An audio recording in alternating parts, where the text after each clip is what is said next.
Hi, my name is Hannah. Welcome back to my channel, Savage Reads. I am going to talk about some of the books I have read recently, as well as give a quick update on some of my knitting projects. So I didn't bother getting out the tripod today, so I hope it's not too shaky. I'm just gonna hold up the camera and let's talk about some of the stuff I've done. So I finished my sweater and I showed that in the last video, but I will put a picture of it up again, and I am really enjoying it. It is such a nice cardigan, really easy to just throw on top of stuff, and I'm really happy with it. So I've got the cardigan, and then I had a little bit of extra yarn from the cardigan. So I decided to make a cute little vest for my daughter, and it fits her so well. It's so cute. I'm gonna put a picture of that up as well. And I just made up the pattern with that, kind of went off of measurements and random ideas, and it turned out really well, and I'm so happy with it. And the next thing that I am working on is a dress for me. So this is where I have gotten so far. It's got this little kind of bubbly pattern along the top. I am not quite sure how it's going to go, but I've gotten to about here so far. We will see how it turns out. I'm a little nervous. I will put a picture of what the dress is supposed to look like up.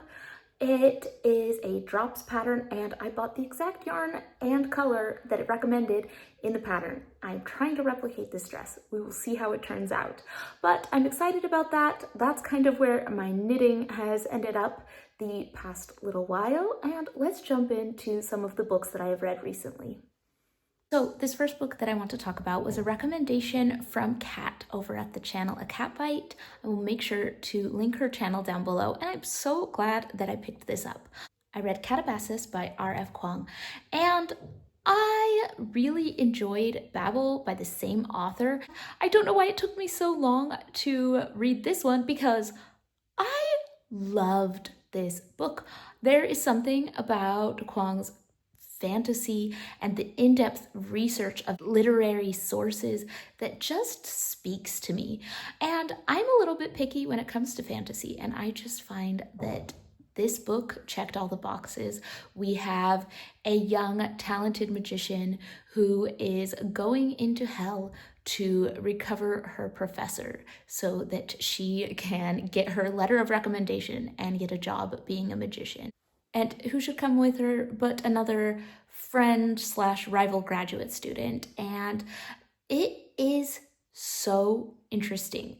I really enjoyed it. I liked the magic systems that were talked about in this. I think the way that the author uses literary sources really ground the fantasy in a feeling of reality. Like you can just step through and be a part of this world where magic is there. I just really believed in the relationships in this, and I loved the discussions in it. And I think what Kuang does really well is makes fantasy for people who love books and love reading. And I just really love that about that. It just feels like a love letter to literature at the same time as being an interesting fantasy book that I'm really buying into and rooting for the characters. I really enjoyed it. I liked how everything worked, and I thought the magic was interesting. I'm just really glad that I read this. So I shouldn't be surprised because I liked the other one that I read, but this was an excellent 5-star fantasy read for me.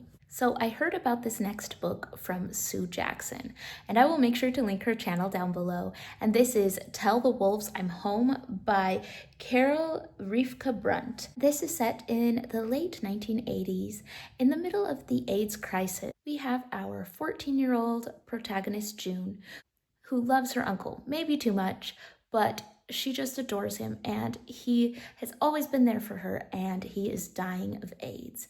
And it is her trying to kind of piece together his life and the parts of his life that she missed out on, as well as grieving just his loss. And it is very much that young adult coming of age type of book. I thought it was pretty well done. I think that the relationship between the sisters in this book was probably the heart of the book. Even though it did focus a lot on the uncle and his life, It really was about these sisters trying to navigate difficult changes and come together despite differences, and I really liked it for that. I thought that overall it was pretty good. A little bit young adult, which is fine. I was surprised to go see that on the Goodreads reviews, a lot of people were saying, it's so gross, she's in love with her uncle, that's disgusting. And I'm just like, have none of you been around a 14-year-old girl ever?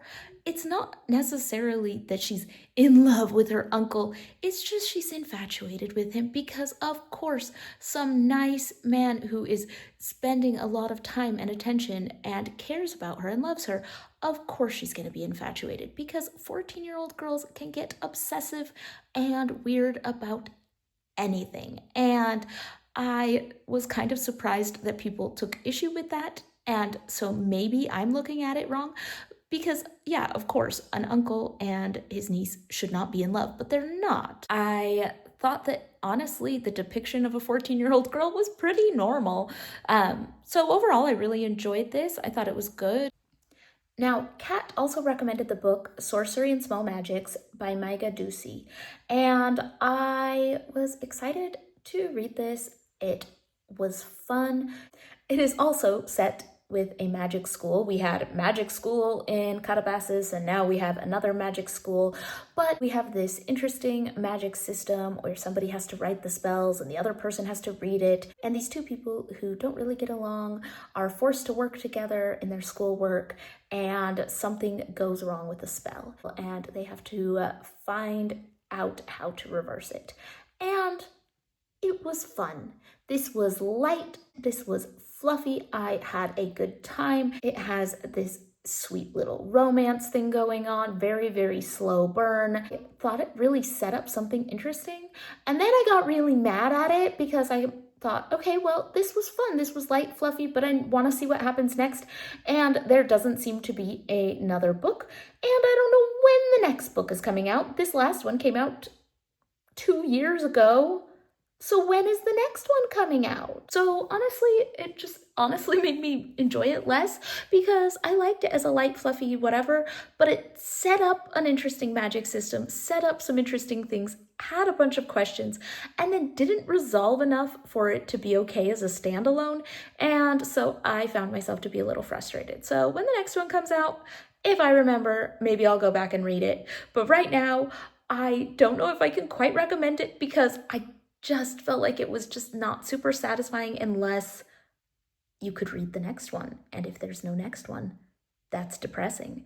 So if you like light, fluffy, fun magic systems, fun magic systems, witty banter, that kind of book, you might enjoy this. It's just, I can't handle not having any resolution. And lastly for today, I finished reading The Well of Ascension by Brandon Sanderson. I was reading this out loud to my daughters, and so this is book 2 of the Mistborn trilogy, and I enjoyed it. It definitely has some more complicated thoughts than the first book. It was fun to read out loud, but it does get a little tedious in some things. I do think that Sanderson has the tendency to over-explain everything that his characters are thinking. And I wish he would trust us as the reader a little bit more to come up with some of that on our own. Instead of saying, wow, she feels conflicted, she doesn't know what's going to happen next, we could just assume that she feels conflicted. We could guess based on the circumstances that that is a thing that she might be feeling. And instead of, well, maybe he loves her. Oh, he definitely loves her. Now he's sad because he loves her. Like, why don't we just kind of see that? And everything is very much over-explained, especially in the character development part of the book, which is fine. I mean, it works well, and the world building is really interesting. I am on board for the plot. I am really excited to see what happens next. There are definitely a few things that I skim over as a reader because my 6-year-old doesn't need to hear about some of the more gruesome or disturbing bits, but it is a fun read aloud. both girls, 6 and 10, are loving them. So we are on the last one now and we're enjoying it. We'll see what happens. Honestly, at a certain point, these books feel pretty bleak, which I think is kind of the point. I mean, ash falling from the sky all day is not the most bright and fun, but overall, we're having a good time reading out loud. But I am kind of excited to get to the end of these. So I completely forgot to film an outro. It has been the craziest week because it's been Semana Santa. So my kids have been home all week. I have not been reading. I filmed the video like a week ago, never got around to editing. We have been just having fun as a family, which has been lovely. But here's the outro. So thank you so much for watching. Thank you for your support. If you have thoughts on any of these books or recommendations on what I should read next, let me know in the comments down below. And I hopefully will be back sometime soon with another book wrap up.